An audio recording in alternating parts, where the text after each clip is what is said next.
Hello, friends. Welcome back to the next episode of the After Hours Lounge. Really weird. I do keep saying that intro over and over again. I recently went back and I don't know, maybe it's becoming my thing. Very stoked to be joined on this episode. I kind of went through my episodes recently and I had a little look and I did realize that now I am 40 episodes in. I'm quite pleased about that. But I did realize I have actually only done one episode with a female, a woman, a girl. With Easky Britain. If you haven't checked that one out, check out. So I thought I'd bring on two of my very, very close friends. Nice to have some friends on the podcast again. If you've been to Vass, if you've ever windsurfed, anything like that, you've probably heard of them. They run the Instagram page Crosshore Official. They don't update it as much as they used to anymore. But I'm very, very happy to be joined this week by Laura Craig Harvey and Emily Harris Rowthorne.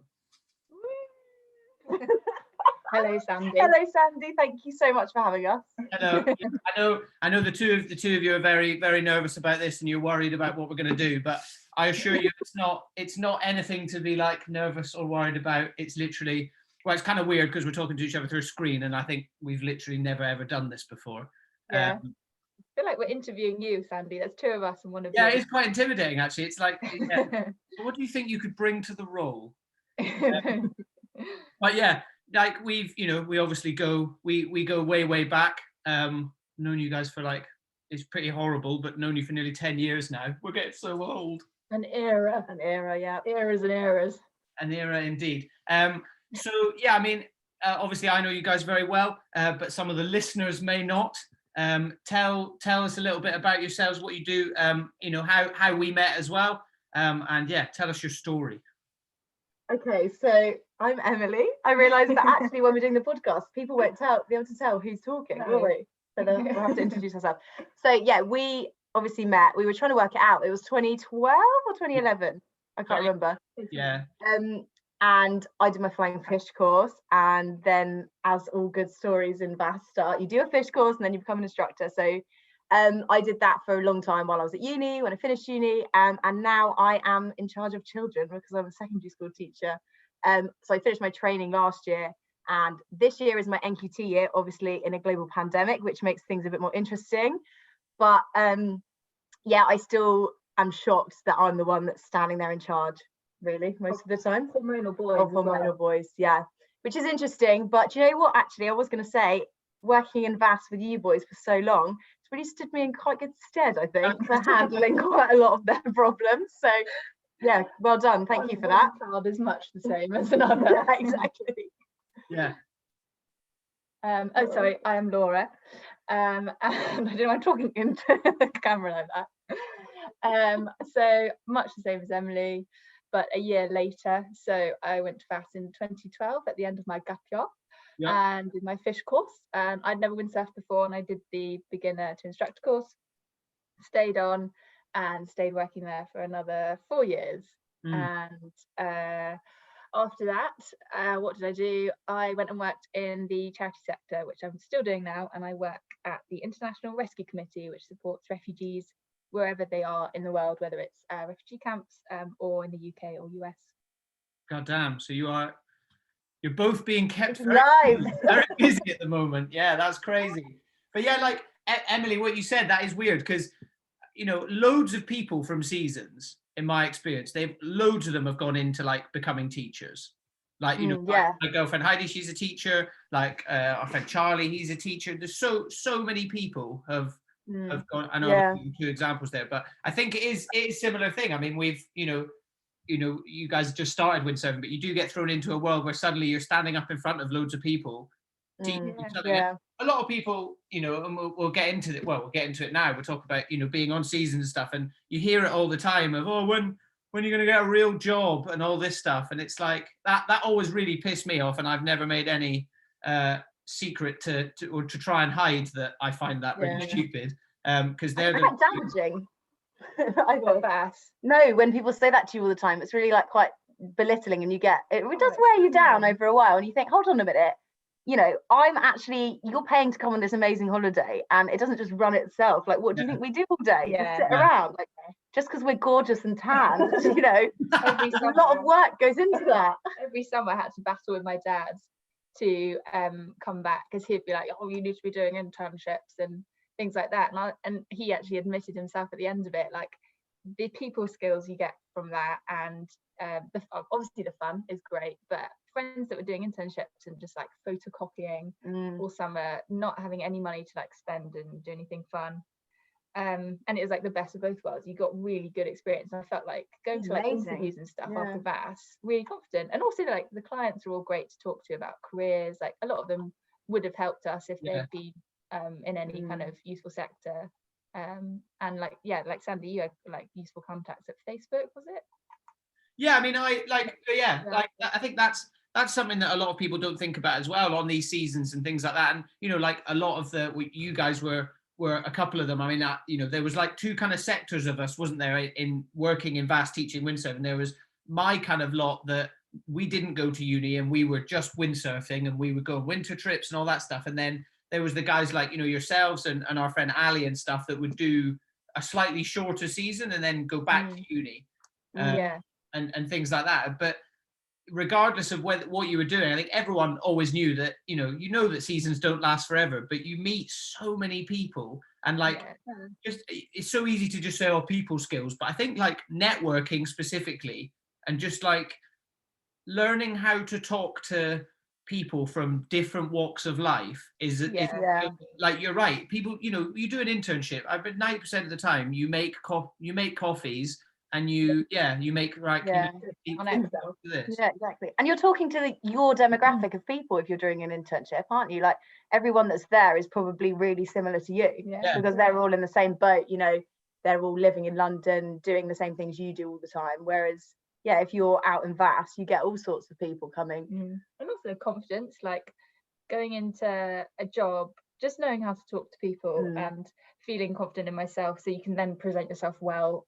Yeah, definitely. Like in interviews, and like kind of make sure that you're getting somewhere in your own job. But I think it was real. I think we still struggle with it now, of obviously having like a taste of that life of Vass, and like a lot of our friends are still managing to do it, like the season life. Like you managed to do it for a bit with 2XS, and also you're still kind of managing to have the best of both worlds of like working and be able to be by the coast and windsurf when you want. And for us coming to London, it was a little bit of a like jolt, trying to get used to 9 to 5, like all the time saying like, oh no, it's fine because we can just get out at the weekend, and then never actually getting out at the weekend. Or like we'll be like, oh, we'll windsurf at weekends, and then it's never windy. Or the one weekend we've set aside for windsurfing, it's not windy. Or you go to Queen Mary. You've been to Queen Mary's, haven't you? Was that a good windsurfing experience? That's the thing as well, isn't it? We all spent 4 or 5 summers going to Greece, spend 3 months there. Basically, it's paradise. I mean, I've worked out recently that it is my favorite place in the world. The windsurfing is not as good as maybe other places I've been to, but for all round vibes, people around, everything. Vass is the place. So when you spend that long there, you're right. When you come back to the UK doing water sports, and you're like, I'm in London, I'll carve out this weekend, and you go somewhere like Queen Mary, or even down to the Witterings, and which is a beautiful place to windsurf, but it's like sideways rain, 40 degrees, and 40 knots and 5 degrees. You're like, just maybe. But then you have when you do get those good sessions in the UK, like we've all turned up at West Wittering, and somehow like there's a big group of your friends, and then it's just amazing because you can go out for as long as you like. You get cold, so you've like earned the coziness of afternoon. You've got pubs in Greece, and it's like and everyone's like excited to see each other again, and you like that buzz of feeling like tired and driving home at the end of the day is just the best feeling. And we don't get enough of it. We're all gab when it comes to like, oh, we're gonna live for the weekend. And then the weekend comes and we're like, I can't be arsed. That's a funny thing about seasons as well. I mean, I remember at the time when we were doing seasons and stuff, and you had people coming out, that were in the London life, or maybe only like either our age or a couple of years older. You had those guests come out that were really cool and kind of hung out. And you chat to them, and they very much did live for the weekend. And I remember kind of being like, almost like mocking them, being like, losers, like you work so you get 2 days. And then now, I've been in the UK for you know, 2 or 3 years kind of post season, or 2 years. Same with Heidi, you know, my girlfriend, who you guys know, and you know, now she's a teacher, and she's like, I live for the weekend, and we really, and I'm self-employed, you know, basically every day is a weekend for me. You know, I work around me. But it's still like you get to the weekend, you're like, right, what we're doing, how are we going to make them? It's weird how at the time doing seasons, I was like making fun of it and all this stuff. You do realize within a couple of months of being in the UK, the whole society here is built around having those 2 days off. And actually it's not so bad, and I think actually this whole lockdown thing has made me appreciate it a bit more, because like seeing friends who have been furloughed, obviously like there's the added thing of like they weren't sure if their jobs were safe and things like that, which is a worry, but like generally people being furloughed now, okay, summer it seemed like great because it's like a long term holiday, but people now are like, what, well, how do they structure their days? And like the weekend comes and they're like, oh, it's just another weekend, and like fair enough, there's nothing to do because it's lockdown, but also it kind of, it's like I quite like that. I like earning my evenings of just chilling out, and like earning my weekends of like being able to get out and go somewhere. And I think I've like got a bit more, even more of an appreciation of that this year. Yeah, I think having like, it's not necessarily like, I've not found it's necessarily having a structure, because I think being flexible is important, but having a purpose is like, purpose, you know, like even, you know, like for me, you know, my work's been very up and down this year, and recently, or I'm preparing now for it to kind of drop off for the next, you know, at least month or so.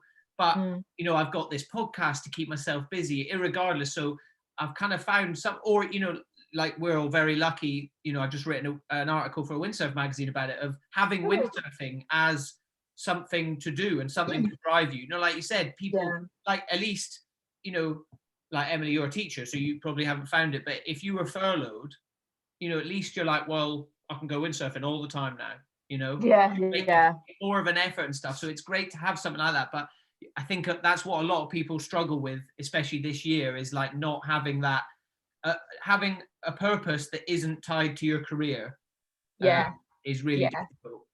And I totally agree on the flexibility as well, because so my job, I was quite new in my job this summer, and so because like any job, you're just getting to grips with it, and so I didn't actually have much responsibility, so I just had to get stuff done.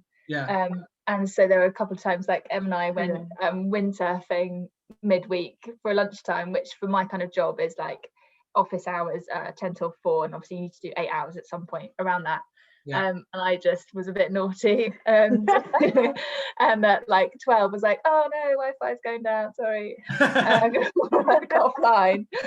And to be honest, I'd worked solid till 12, got everything done, and then we went out windsurfing, and it was great. And I was like, I genuinely don't feel guilty because I got everything done that I needed to, and that was so fun. And this summer, generally, I took a little bit of a like, this is an opportunity. Like next year, I'm going to be sat in an office.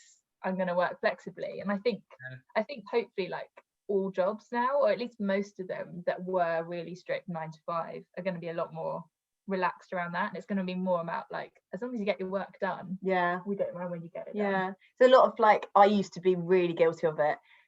If I was in the office, I was like, it's fine because I'm in the office, so I'm therefore working. And I realized like I worked in a sales job before teaching, which was absolutely soul destroying, but all the people I worked with were incredible, so I had a good time. And we'd sit there, it'd be 10:30 in the morning, and we'd be like, have you done anything yet? And I'd be like, no, but we're in the office, so we're working, it's fine. Now I realize, obviously, having, and Heidi I'm sure tells you all the time, like there is always so much to do all the time, and you realize that actually if you're done, you're done. Like there's no point wasting time just for the sake of it. Like I mean, we love faffing, but hopefully they can realize that if you've got it done, you can move on, and it's not just about being there for the sake of it. Which is I think well, definitely. I mean, it's something that I've found being self-employed as well. Like my first few months of being self-employed, I kind of had a guy I was chatting to before I decided to do it, and you know, he sort of helped me get set up and stuff, and I chatted to him and I said, look, I'm kind of finishing a lot of stuff a lot quicker, you know, than I thought, and all this. And he kind of said, well, you're not sitting in an office. You don't have the distractions. You don't have 8 people around you all going, oh, what are you doing this weekend? Or does anyone want a tea? Do you want a this? Do you want a that?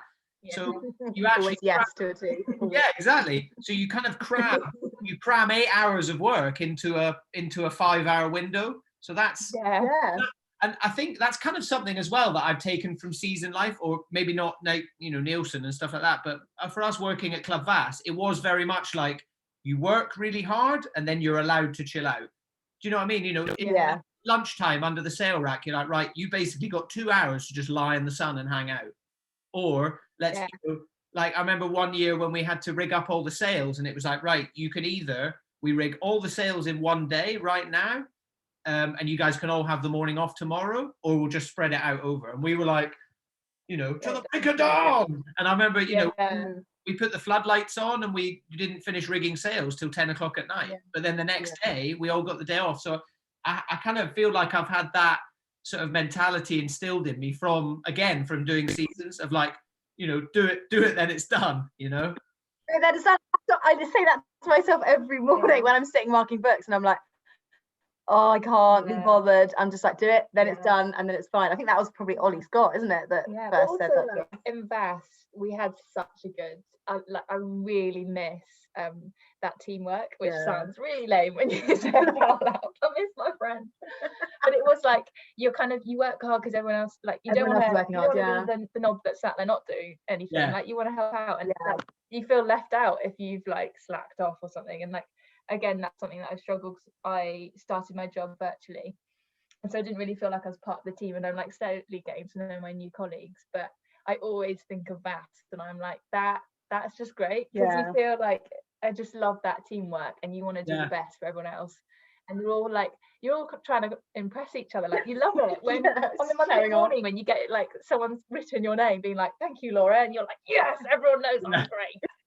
It's like you did that. I realized the other day that most of the time when I'm doing something, I'm not doing it for myself. I'm either doing it to show off in front of other people, or for recognition from other people, or because you don't want to let your team down. And I was like, oh, maybe actually that's probably not the healthiest way. Maybe I should do things for myself. But actually, it is all about being part of that team and getting that recognition and working together. I think that's just so important. And something else that I realized, because for years I assumed that was kind of normal, but then when you do go out into the big wide world and get a real job, you kind of do realize that a lot of other people don't think like that, and suddenly but it's kind of good. I remember, you know, like it was a bit of a running joke that I worked in a leisure centre in the off season. And I ran that leisure centre, didn't you? I loved it. I absolutely loved it. But the funny thing is, the manager. I loved it, and they were always so cool with me and everything, because I was like, yeah, do it, then it's done, do it. And loads of the other staff were like, no, can't be asked, we'll do it later, whatever. And I was like, oh, come on, boys, do it. You know, I literally, like you said, I was just like, do it, then it's done. You know. You know, it's so true. So it's funny, like, you go into the world and you realize, oh, actually not everyone. Basically what we're trying to say here is that if you go and do a season at Club Vass, it just turns you into an absolute alpha human. No wonder everyone else on the beach is like, what a load of dicks. Everyone else hated us, but you know.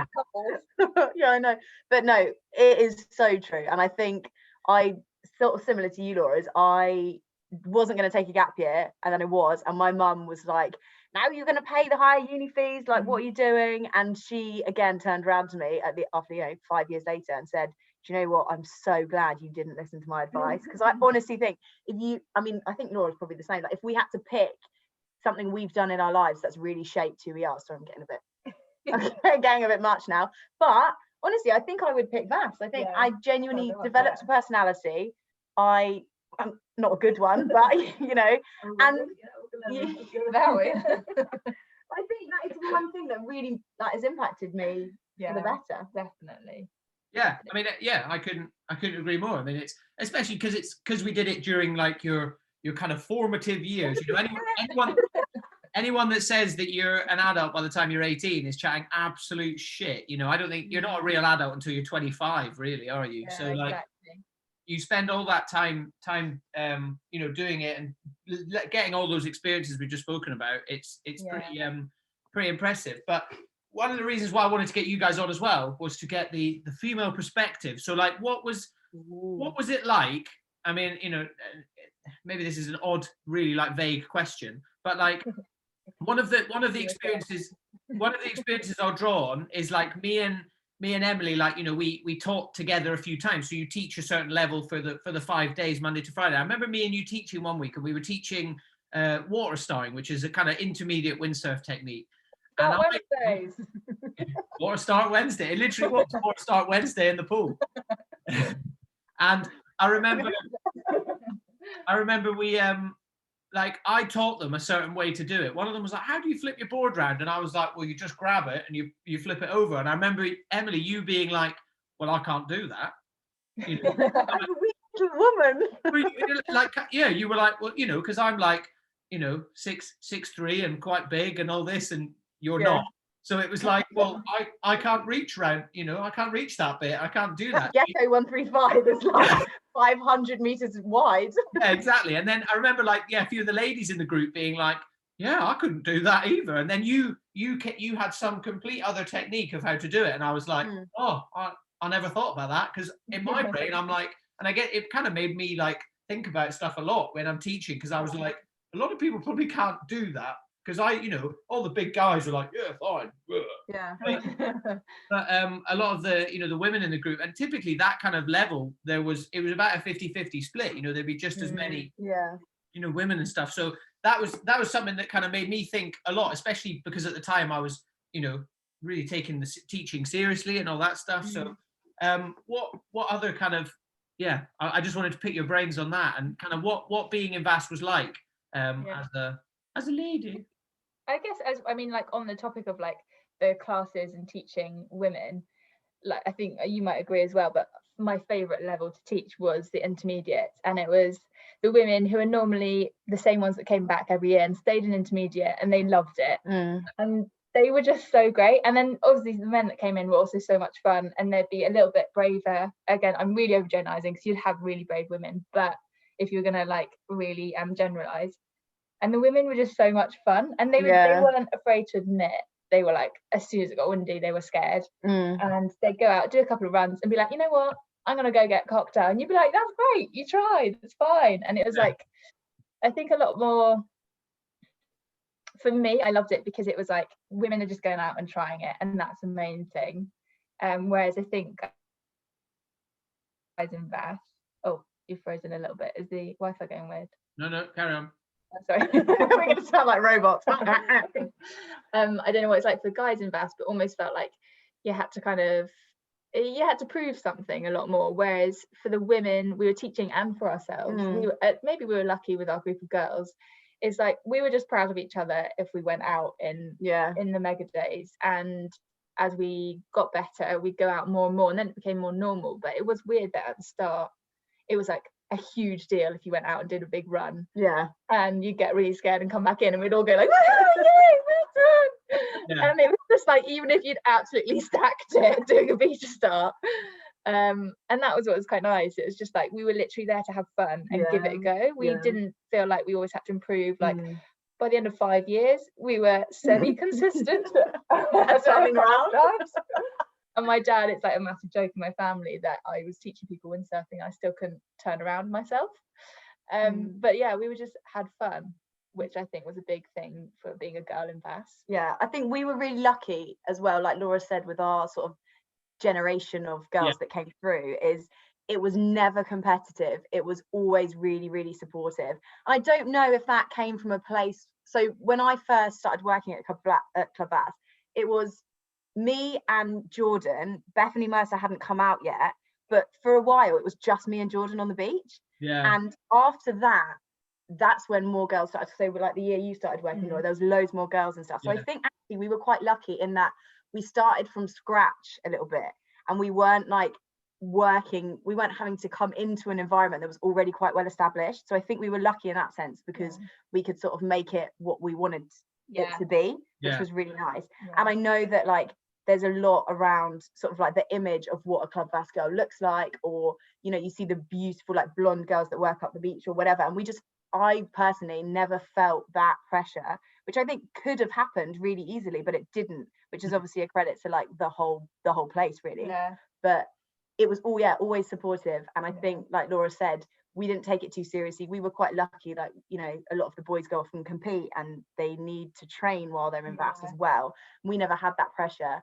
And I mean, it sounds bad again because it comes from a place that might be like people don't expect much from women, but people were like, wow, like you went out on that, and we were like, yeah, but the fact that it was just so normal, people sort of, it became normal, and then they were like, oh yeah, okay, fine. And we almost like egged each other on to look as hideous as possible. Oh yeah, that is I'm sure you'll come on to that, won't you? I remember like, was it, because it's funny because the environment was obviously like, is it again season airs, girls, you'd expect like, oh, there's probably pressure to be like a certain look or to wear like a bikini, and we obviously very much rejected that. And even I think even Ollie, like I remember one day it was a Friday, it was the back to school theme, and we were all sitting around like, what are you gonna wear, like probably a bin bag, I don't know. And then Ollie's like, girls, just for once, can you just like take back to school how it's meant to be for girls? We were like, Ollie, you know, that's completely wasted on us. And I was like, oh, fuck's sake. I remember once he said to me, like, I was wearing, to be fair, hideous bikini bottoms, like had gone. Oh God. Myself. It was a Wednesday morning. It was awful. Yeah, actually had. And he said to me, he was like, do you know what? I was like, what? He was like, my mum wears smaller bikini bottoms than you do. And I'm pretty sure he was like, and she's over 60. And I was like, I'm going to take that as a compliment. That's exactly what I wanted to get across. Thank you so much. But like, I think just that being in that environment and having that sort of attitude, and everyone having that attitude as well. Yeah, like I think I again, Sandy, you know what the boys' point of view of it was, but it's almost like you just had to put up with it because we were the only girls you had. That's the funny thing though, to be honest, like pretty much all of us like found it hilarious. Like I preferred it. I thought it was it was so funny because like you said, you Club Vass, I think Club Vass generally over the year, I think it's got a lot better, but the staff, you know, our first few years we used to get a lot of stick for, you know, being Club Vass, blah blah blah, but when you were in it, it was like a proper family and stuff. So to be honest, we didn't, all us boys, like, unless we were kind of with one of you, you know, I know you guys were with, you know, a certain male member of the team for a few years and all that sort of stuff. But if you weren't, we didn't really view like actual members of the team like that. The boys, like, I remember all the boys just finding like when you guys dressed up as dinner ladies for back to school, you know, I thought it was, you know, it was hilarious. I think one of the reasons, or looking back at it now thinking, I think because you guys had, and compared to like the boys, like you guys going back to even just going windsurfing, you guys had such a strong like support for each other. Like we'll get on to starting Crosshore official later, but that name was already around, and you guys were you were kind of this like squad of 6 of you, 7 of you, and it was very much. It was very much came from boy, because the guys had when a fit is their code when a really fit girl was walking up the beach. They'd be like, Crosshore. Yeah. Everyone so we were like, yeah, that was it. Yeah, definitely sure we are someone that, and it was like a resounding no. They were like, no, you're a, what did they say? You were like, you're a gusty onshore. You're sounds so lame to anyone that doesn't know all the windsurf banter. Well, I'd say the demographic of people listening to this podcast will probably know what we're on about. Swally wind. Yeah. Swally wind. Exactly what we're gonna do. Maybe we should do it. I should try and find that song somewhere. They should make that your opening. With the windsurfing as well, that's cool because the boys, it was kind of the opposite. The boys, like we were pretty horrible to each other, but that was quite funny. But like the windsurfing, sometimes I like wouldn't want to come to the inside. Like, you know, I never sailed on the inside because I'm like, I just don't want to be judged.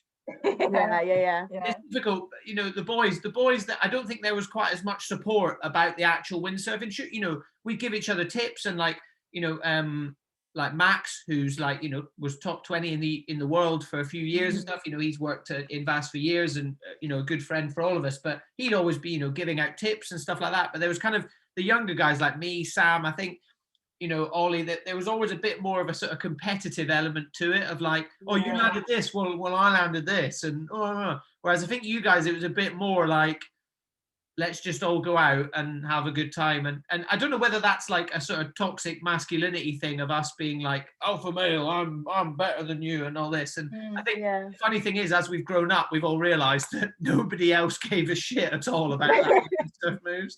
It was all like, we were just trying to impress each other. We all said, oh no, we're trying to do a move on the beach because the girls will think we're cool, but actually we're busy doing our shit body drags. Yeah. Bikini bottoms coming down. It's funny, you realize actually the girls aren't paying attention to you, they're paying attention to themselves, and the only people paying attention to you doing a windsurf move is the other boys who are all kids club. Actually, that is one conversation I remember having, like with our favorite group of middle-aged women. Is I remember specifically talking to them, being like, thing is, who's watching you? And I was like talking to myself, like for actually most of it as well, by being like, no, who cares? Like, most of the time you do think when you're out there and you're like flailing around in the choppy bit in the middle, and people are coming past your head and you're crying and you can't water start, and you're like, everyone's going to think I'm so shit, like this is so embarrassing. And and then when you stand on the beach and you just look at the massive windsurfers there, you can't see anyone, and no one's looking at you, because most of the people are probably trying to like sort their bikini out that's like hanging off them, or you know, the boys are looking out for each other to try and show off in front of, like no one's looking. I think our attitude was like, obviously we loved windsurfing and we were there to have fun, but like we didn't really take it seriously as like a sport to like get good at. And then I think it was great that we had that, but then also amazing that like at the end, and like she still works there now, Claire Elliott came along, and she was a girl who was like actually taking it seriously, wanted to compete.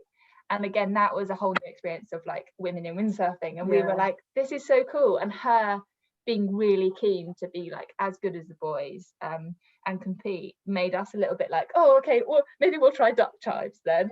Like again, that was, so I guess we still got it a bit, like we definitely fed off like Claire's drive for it, and that was really nice. And I wonder if Claire had been there like from the start, or if there'd been a couple more girls that were taking it a lot more seriously, we might have ended up similar vibes to boys. But I don't know if that's just not a thing that I think know.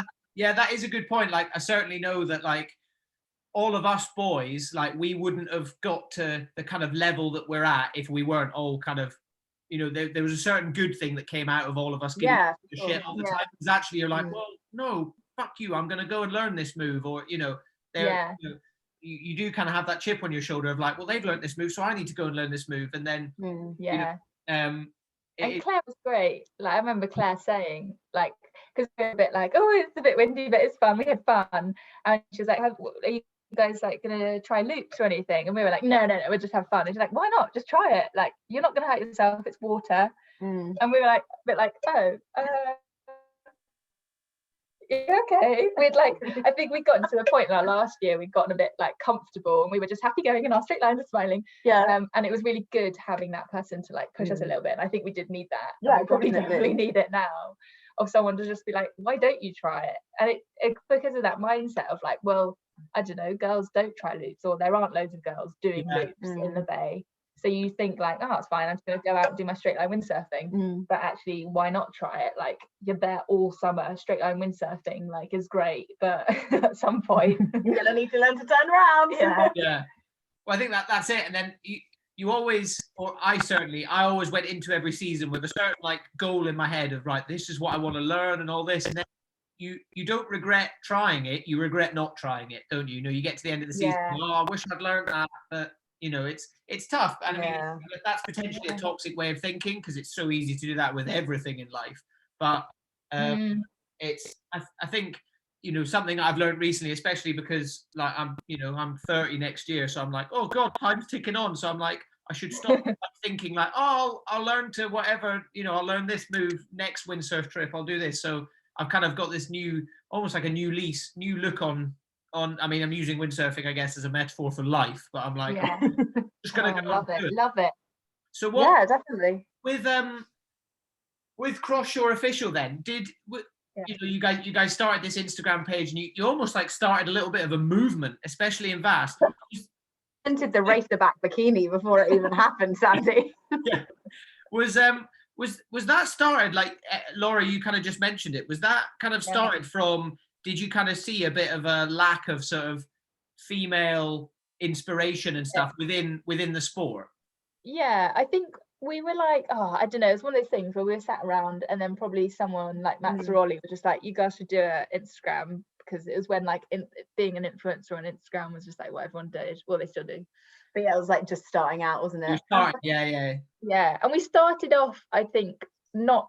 It was like, we were taking. Yeah, I think it was one of those classic things where they were like, why don't you, use the girls we've got here, like you could, and then we were like, okay, yeah, we'll use them and we'll look hideous at the same time.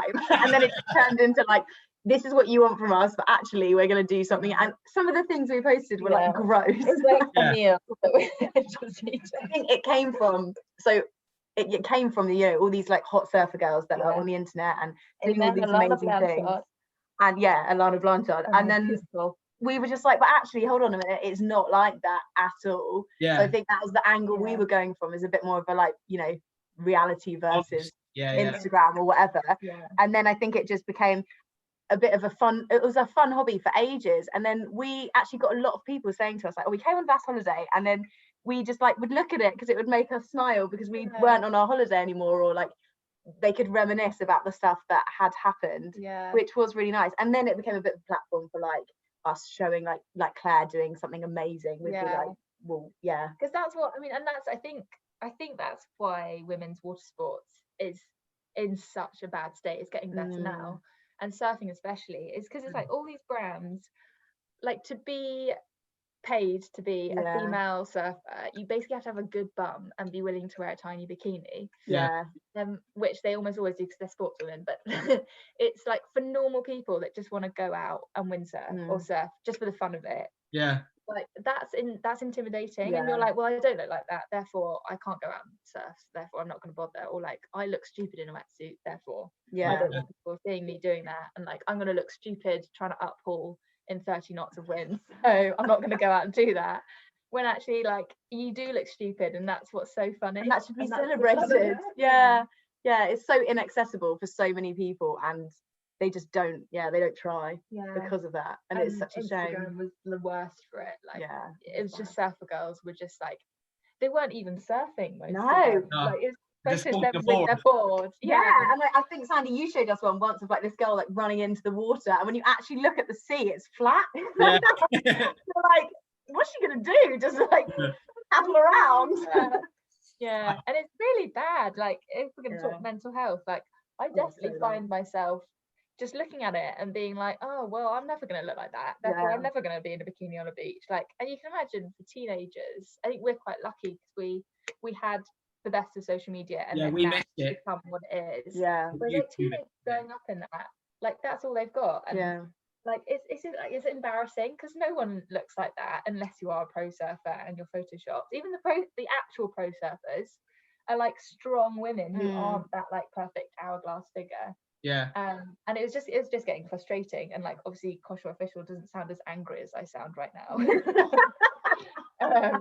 Crosshore Official is more like a piss take of like, come on girls, like, just have fun. I think you guys toed the line so well with it in terms of like your kind of tone of voice, because you were like, this is a bit of a fuck you to what's going on in like the general water sports kind of vibe, but you're just going to make fun of it without saying fuck you.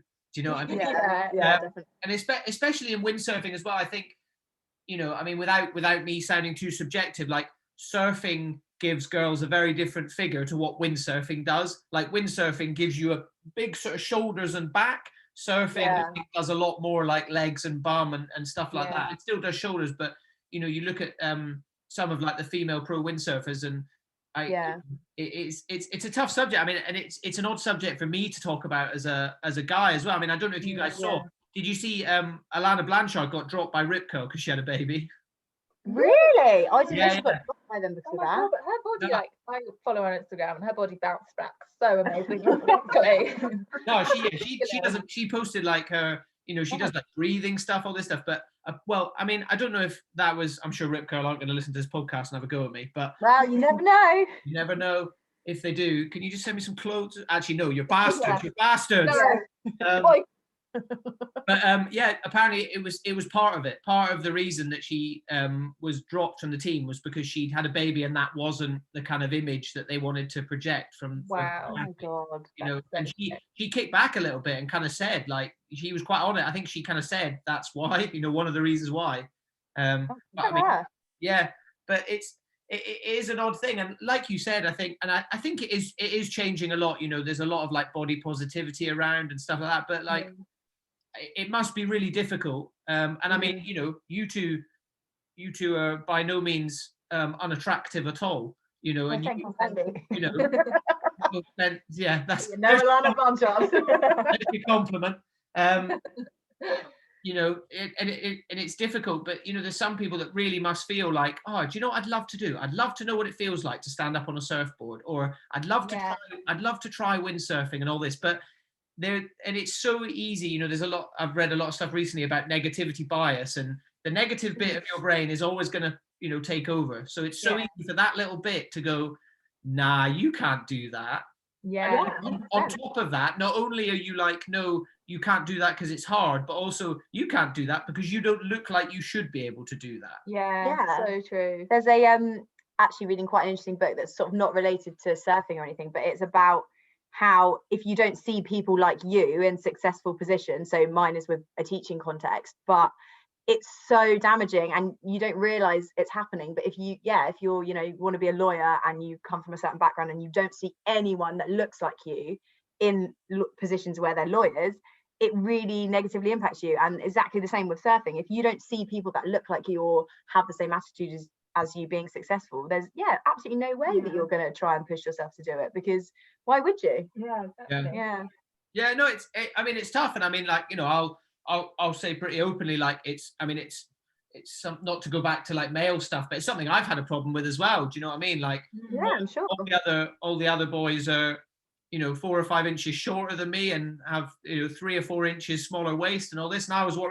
always much bigger than everyone else, and then it didn't help when I started to lose my hair as well. And like, people are like, you don't look like a windsurfer anymore, you look like a boxer, or something like that. Like, cool, man, thanks for that, but it's so annoying. It's odd, but I think it's I think it's definitely going in the right direction. Like I did a podcast with a guy called Salema, a black guy from the US, and he's got a charity.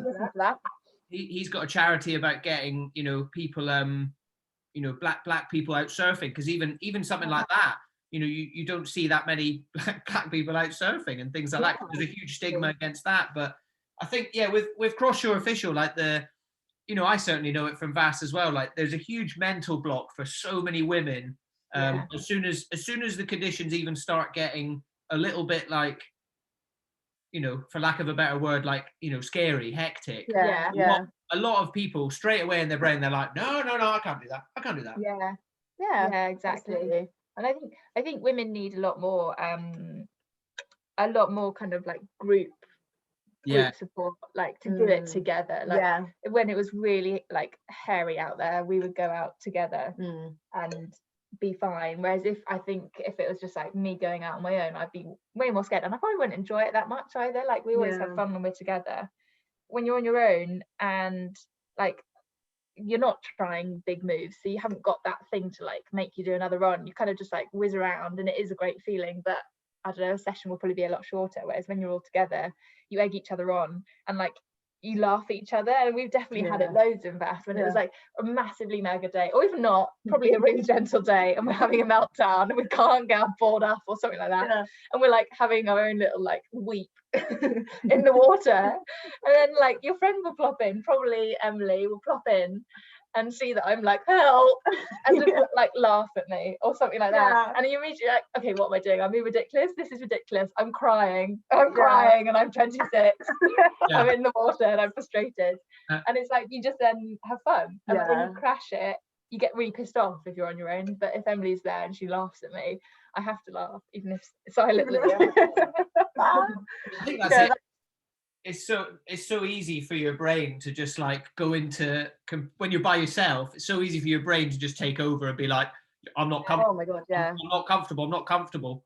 Yeah. But like you said, you know, as soon as like Emily pops up and catapults out the front door in front of you, and it comes up absolutely fine, you kind of logic starts to take over, and you're like, do you know what?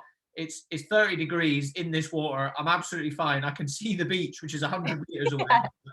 Yeah, my friend. I've got my friends there watching, like rescue me if something happens. Yeah. I know. Yeah. Yeah, it's so easy for the wrong bit of the brain to take over. But I think you're right. I think like I don't know whether it's a female male thing or something like that, but going out in a group is always way more comfortable. But I found that from even for me teaching women to windsurf and stuff. I mean, boys, there's always like a bit of a boys club, but it was always a lot more competitive. Whereas like teaching women, I remember I taught a group of improvers, so it's like the level above beginners, taught them. And I had a load of, you know, women who were only there because their husbands loved windsurfing. They really could not have given a shit. And they, you know, they just enjoyed the sun and being out there, and they're like, well, we'll just do it because it's something to do, you know. Get better stand on the water. Yeah, it's very true.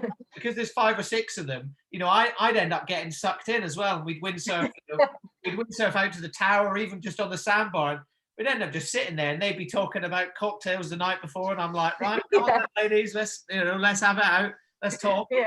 And you end up sitting there for 40 minutes, but it kind of doesn't matter because it's still, you know, not only are you like, it's my job to make sure they have fun on a holiday, but I think it's difficult as well for us, or for me as an instructor, because I knew my limits were so far removed from their limits. You know, I'm like, let's go, blah, blah, blah. And you just, I think that's another thing that season set me up for really well, is to just kind of be a bit conscious of other people and being like, they're really not comfortable right now. Yeah, you know? exactly.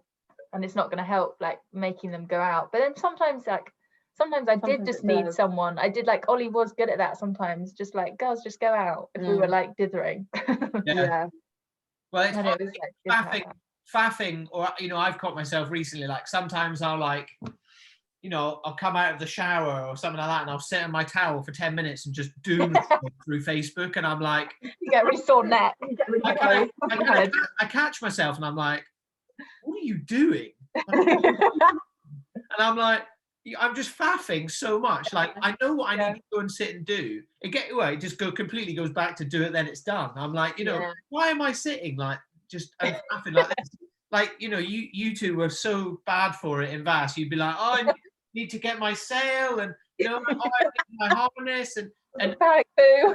Always needed a poo. As soon as you're up on the rotor, you're like, what is going on? I just sat here for like 2 hours and I was fine, and now the stress of a 40-minute windsurf is making me go to the toilet. Yeah. Oh, there's so much to be done. Yeah. Well, it is. It's one of those. It's such an odd thing that you're choosing between a 4.0 and a 4.2. Yeah, and actually, that is definitely a mental thing, because you're like, that I won't die if I take a 4, but if I take a 4.2, I might die. Yeah. And actually, it doesn't matter. Whichever one you'd have gone on, you'd have had exactly the same time. And I think, you know, I don't know if I've coined this phrase or I've done it, but like, just indecision is just the absolute death of productivity, isn't it? Like, it's the worst. It's the worst. You're like, oh, do I do this or this or do? You end up, you know, like, I'll sit there, and because I work in social media, sometimes I convince my brain that I'm like, oh, I'm on Instagram, I'm doing work. Research. Yeah, and you know, videos of cats. Literally, like, I'll be watching like Star Wars theories, and I'm like, no, it's work. I'm on IGTV. It's work. Yeah, it's fine. Yeah. Actually, that was one thing when I was training to be a teacher last year. One of the biggest things that they kept saying, well, there's a few, but one of the things they kept saying to us is just do it. And at the time you're like, what does that even mean? Like, I don't know. But then when you're sat there and you have 1 million options of different things you could do, and you're like, well, I could do this, or I could do this, but then this would happen. And actually the best thing to do is just do it. Just do one thing. If it doesn't work, move on, do something else. But getting yourself to actually just do something something, it's so hard sometimes. And I think that, again, do it, then it's done, just get it over and done with. And also just picking one thing and doing it. It doesn't matter if it goes wrong, does it? God, yeah, I find that definitely with life in general.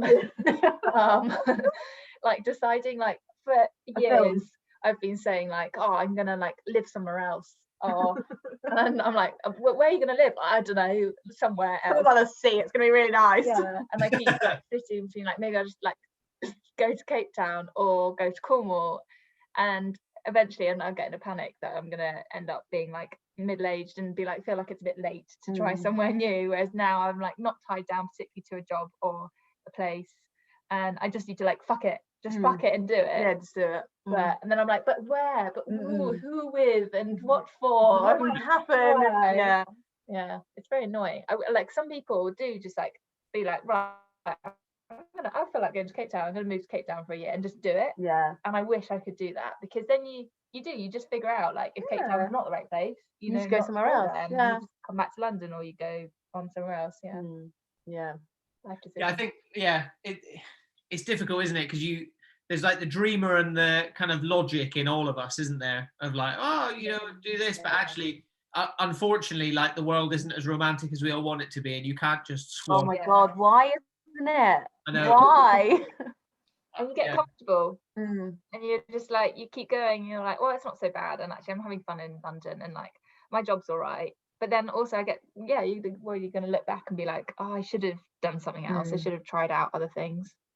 You just got there's another one, Sandy, another good phrase that we have is worrying. You're suffering twice when you worry, because you're worrying about something happening, and then it does happen, and then you suffer again. But I prefer fuck it. I prefer fuck it. You worry about it happening, and then it happens, and you have a horrible time, and then afterwards you worry about what you could have done instead. It's just the worst. I want someone to just tell me what to do, but then I get cross because I don't want people to tell me what to do. That's the problem. There is no way. That's the thing about adulting, isn't it? It's not very nice, especially this year as well, because, like, I had pretty big plans. I was like, I want to go and do this, and I want to go and do this, but now we're also limited. Like my mum, in her infinite wisdom, the other day, I had a bit of a meltdown the other day, and I sort of phoned her, and I was like, oh, nothing's working, nothing's going well. And she sort of came to the conclusion that actually it's not anything to do with me. It's just the fact that the control of my own destiny at the moment has just been taken out of my hands, and that's so much worse. Like, at the moment I can't go, and I have the ability at the moment to be like, I'm going to go to Cape Town for 3 months, but I can't. Exactly. There's a lot to be said for that. If the world was normal and everything was good, then I probably would have been like, do you know what? I am going to go to Cape Town for a couple of months, because I can, I can work from there, whatever. But now it's like, well, no, you could do that, but you might get stuck there, or things might go wrong, and all this.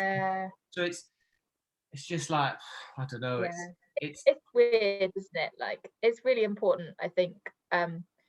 I've been talking more and more to friends recently, because I've been like when Emily's been going back to school, I've been working on my own in the day, and I always thought, I was like, one day I'm going to go live in like a cabin in the woods in Scotland, and I'll be very happy. And I have discovered that I would not be very happy doing that, because just being in your own head, and like you said, you just don't really realize the impact of like not having control of your day in as much as you normally would. And like, I just found myself like sat there crying some days for no reason at all, or like I mean, the John Lewis Christmas ad always gets me, but it particularly got me this year.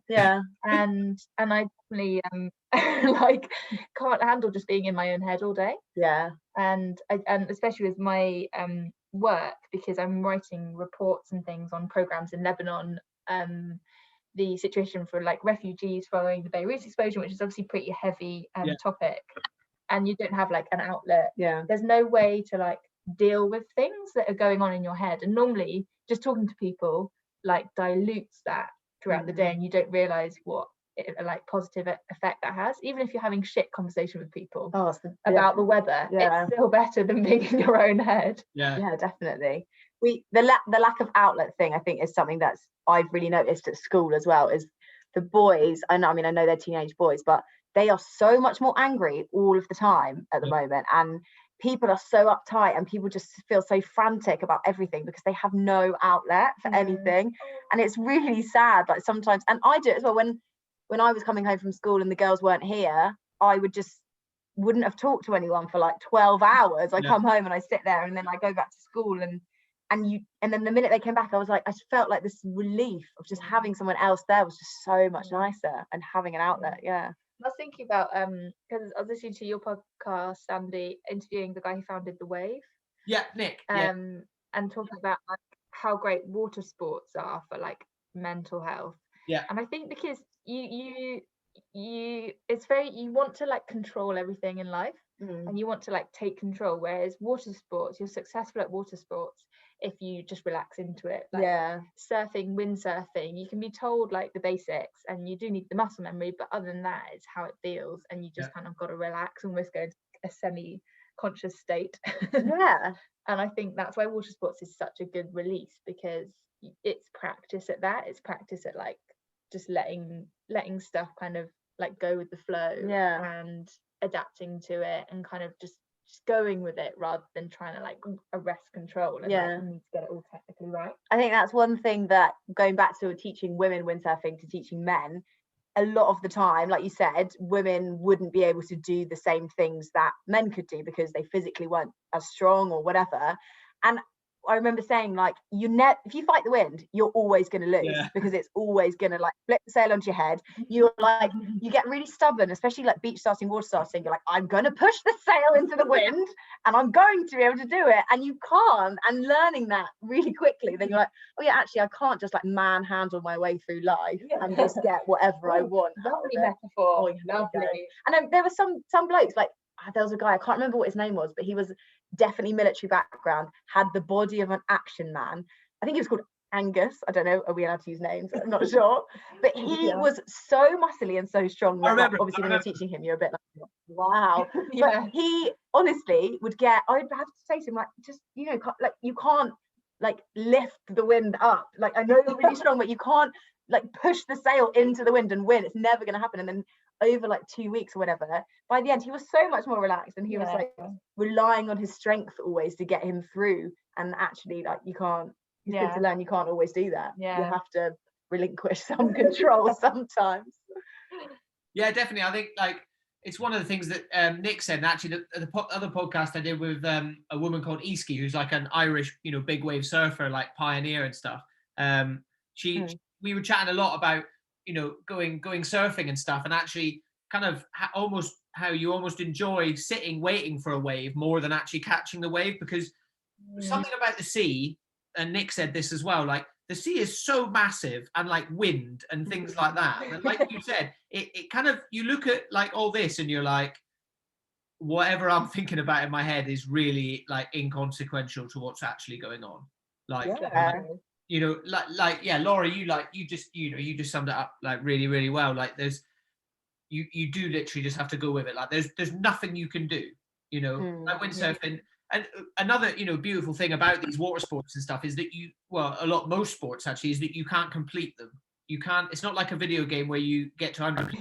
I'm done now. Windsurfing, like, you're never going to complete it. Even the top guys in the world, they're still like, oh, I can still get better. So having, like I said, having a purpose, or having a sport or a passion like that, that's not related to your career, that you can think about, like if I can't get to sleep and stuff, go to bed, I'll think about windsurfing. I'll lie and I'll be like, oh, I'll think about a windsurf session I've had, or I'll think about my next one and what I want to learn and things. And it even just visualizing it, like, kind of switches my brain off a little bit. And I'm like, oh, I'll get away from coronavirus and, financial ruin and all that shit, Ruin.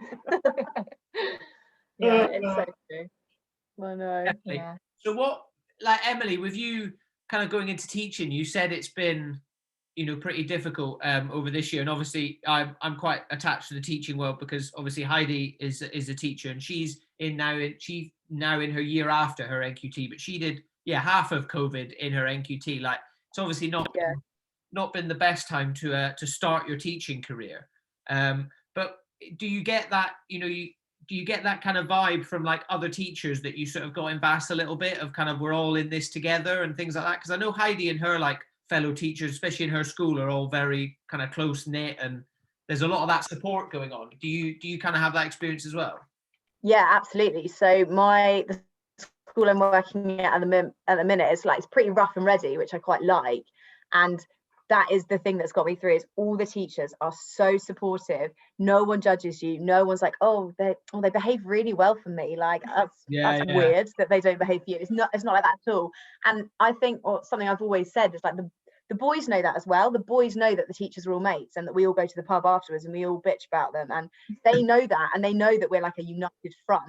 And I think it has a really positive impact on them, because they can see, actually, like, they do just want the best for us, and they're not just going to like let us do whatever we want. And they talk to each other. If I treat this teacher really badly, the teacher I like is going to find out about that, because they're all friends too.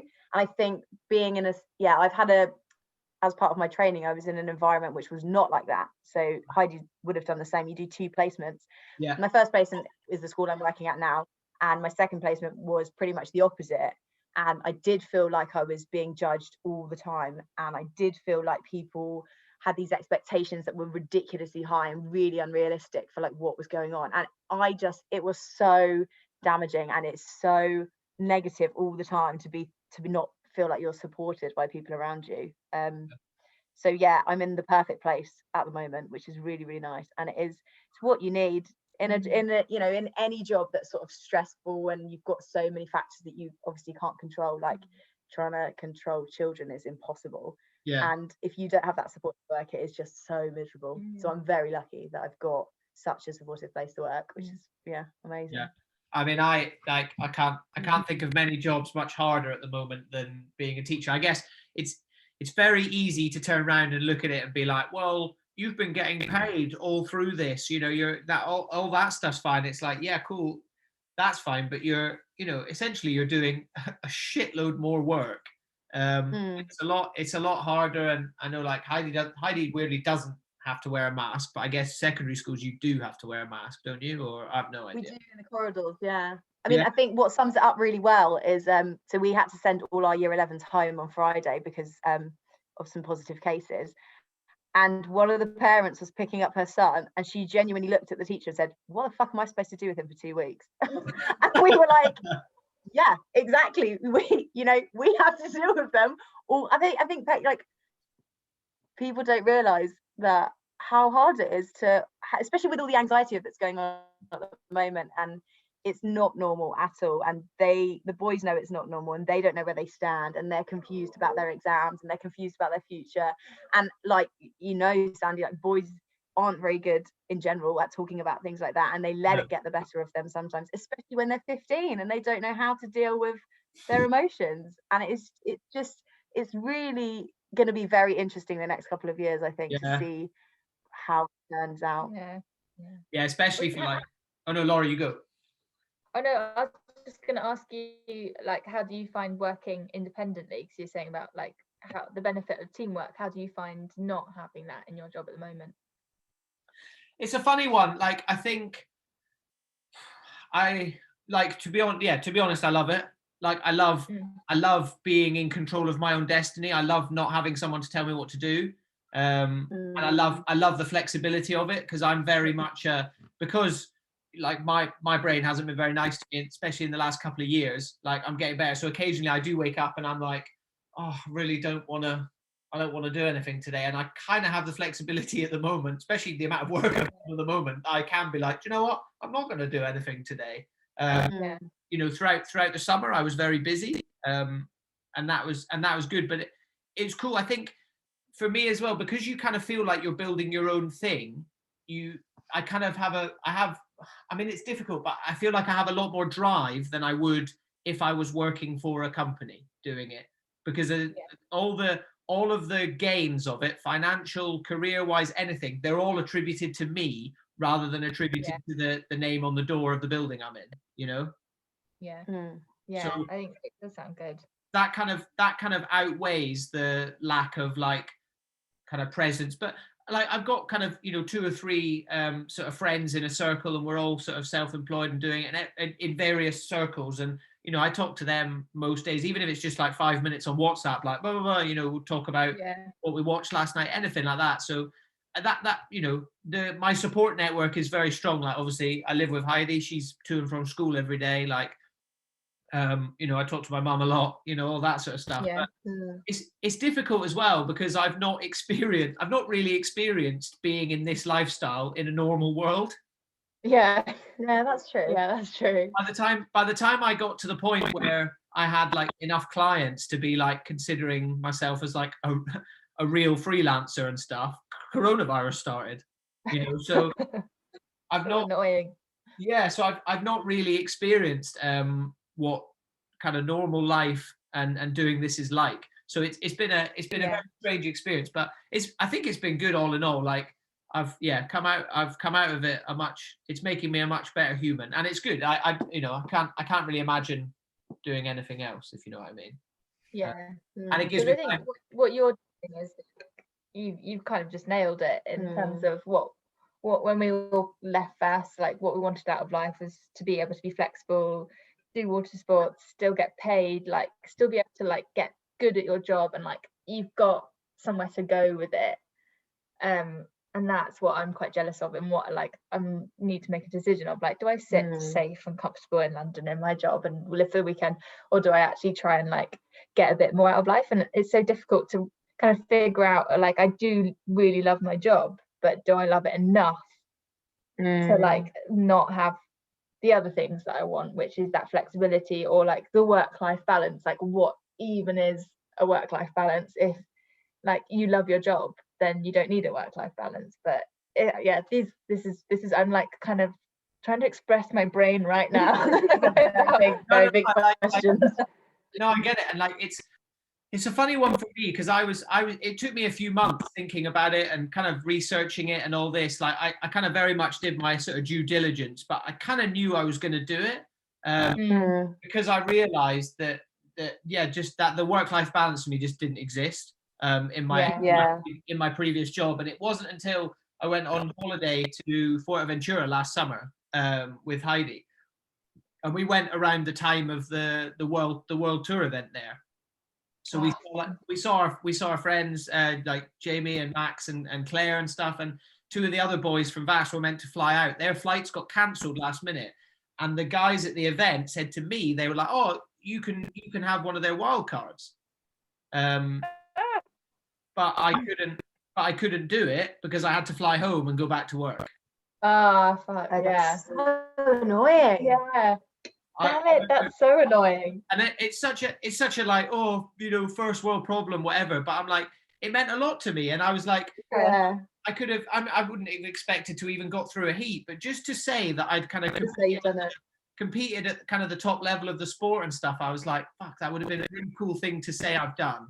Yeah, that's it. I remember getting on the plane back from Fuerte. I was crying on the plane home, and then 2 days later, I quit my job. Oh, nice. So that was it. I don't know whether and I wonder if a lot of other people that have done a similar thing have had like a catalyst moment as well. But I very much, it was building up, but that was the catalyst moment for me, was that, where I was like, oh my God, this like thing I could have done that for the rest of my life I could have looked back on and been really proud of, I couldn't do because I had to go back to a fucking job. And I was like, fuck it. Yeah, but it's tough. There's so many things to think about. It's difficult. And without making a podcast about me. But that was it's interesting. It's a good parallel. Yeah. That was, and I've always said to any, if anyone's thinking about going self-employed or doing their own thing or anything like that, like, it's the same as what we said about learning a new windsurf move. Like, you're only going to regret not trying it. Yeah, exactly. It's so true. You're only going to... I feel inspired right now, Sandy. Yeah. Oh God, Laura's going to quit her job. Everyone. I quit my job. Yeah. I'm leaving. Tomorrow morning, you're going to get an angry phone call, Sandy. Why did you let me do that? My packed bags. Yeah. I'm leaving for Cape Town. Yeah, come on. Even, it's one of those things though, like, even if you went self-employed, you went to Cape Town, you tried to set up something, whether it's, anything, that you can do from a laptop these days, which is basically every job in the world. You know, you Yeah. set that up, right? I'm going to travel, do this. Even if you do it for a year and you're like, do you know what? Actually, I do want a bit of stability. I quite miss my life in London, whatever. You can always go back to it. You know, there'll always be a kind of another job. Yeah. That's what stops a lot of people, is that kind of fear of like, what if they never have me back and all this stuff? And it's like, well, unless you've given them a reason to think that, they probably will, you know? Would you have me back, Emily? I would have you back, yes. All right. There you go. There we go, everybody. I quit my job. Yeah. Oh my God, no. No, No, I do really like this. I'm going to stay in it for a little bit. No, sorry. No, anyone listening from work, I love it. Yeah, it is a difficult thing to do. But yeah, cool. Let's sort of wrap up a little bit there. Then I've got a few kind of quick fire questions. Okay. I should get a sound effect for these. Fingers on the buzzer. Fingers on the buzzer. Where is your happy place? Click your fingers right now. Where are you? Oh, it's got to be Vass, hasn't it? Really? Yeah. I think that 6 o'clock, where it's maybe like 7, golden hour, whenever that is, and you're sitting at the beach bar and you've had a really good windsurf on your day off, and you've got a beer. And I think Heidi and Anna coined the phrase. I don't know what it is, but when you have one beer and you feel like pretty pissed, and you just. And your ruddy cheeks. Yeah, your ruddy cheek. You feel you've got salty eyebrows, and you keep licking them, and it's just the best. I feel like, you know, in Pokemon, where all the characters are like, Pikachu, and it's all like, Yeah, that's what your face is so crispy, it's gonna like peel off. Yeah.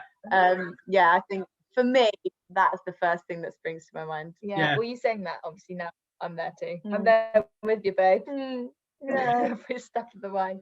I'm there. We sound like some real old washed up Vass people that just can't let go of their past. I just want to be 22 again. Yeah. Feeling. Yeah. I know. It's that time of day. Something about it is so nice. Yeah. I've got like a picture on my phone of like the beach bar that I took. I went there in September last year, and it's like, you know, and the sky just goes pink and everything like that. Oh man, I'm just, every time I look at it, I'm like, there it is, happy place. That's where I want to be. Yeah, that's a good one. Yeah, that's really good. That's a good one. Obviously, a better one. We've just discussed for ages that we've all been stuck inside and all that stuff. I know you guys enjoy watching movies and TV nearly as much as I do. What have you been watching this year? What can you recommend? I knew you were going to ask us this, and let us tell you about our weekend. Last weekend when we were locked down. This is the quarantine of dreams. This was. Here we go. So we made a den in our front room. It involved nailing nails into the walls so we could hang up the ceiling properly. Oh, yeah. And we watched Star Wars. We've been watching a lot. We watched A New Hope. We watched Solo. Yeah. We watched the other one, the one where the Jar Jar Binks, where he becomes Darth Vader. Yeah, where he's melting in the lava. What's that one called? The Return. I don't know. Yeah, but I'll tell you what, as a 28-year-old making a den, it was worth every second spent on that. Because it really felt like you're in a cinema. Yeah, it did. We made popcorn. Had popcorn. It was lovely. Really recommend it. Listeners, make a den. Yeah. So yeah, Star Wars, and what else we were watching? Ghosts is good on BBC. Oh yeah, Ghosts. Have you watched Ghosts? No. It's so funny. It's Horrible Histories, but for adults.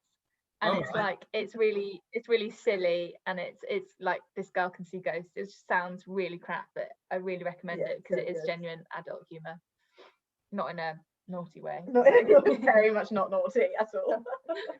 Silly. And Strictly, obviously. I'm obsessed with Strictly, so I've been watching that quite a lot. Yeah, I'll admit it here. Me and Heidi have been watching I'm a Celebrity, and I absolutely love it. Yeah, I've not watched British shit TV for many years, and it's actually quite funny. Good.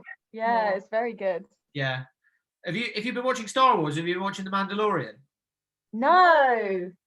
Everyone keeps talking about it. Oh my god, I'm wearing a Mandalorian t-shirt. Oh. Oh man, it is. Your Star Wars watch? No, I've not. The sea claimed it last year. I know. It's very sad. Yeah. If you can get. I was just about to say another great happy place is sitting at the bachelor pad with the opening credits of Game of Thrones coming on. Oh yeah. Oh yeah, I did a rewatch. I rewatched Game of Thrones in lockdown 1. Oh, Yeah, All of it. I really I love that when we were doing seasons, Game of Thrones was like in its peak. Like we went through it. Like there'd be like 15 of us all trying to cram into like one sofa, all trying to look at that. Yeah, that was really fun.